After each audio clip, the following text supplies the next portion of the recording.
Everyone, দু চারটি কথা বলছি। রাধা কৃষ্ণ। আর প্রত্যেকে অলটেক।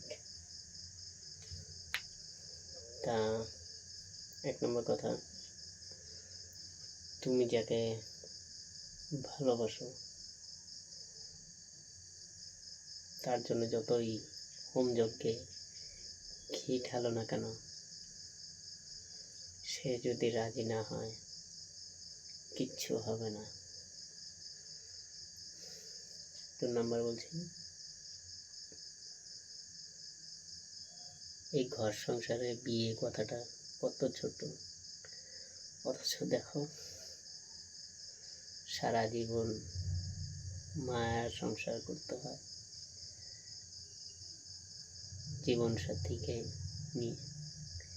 প্লিজ সন্ধ্যাকালীন কথাগুলো ভালো লাগলে লাইক করবা, কমেন্ট করবা। আজকের মতো এটুকুই, টাটা।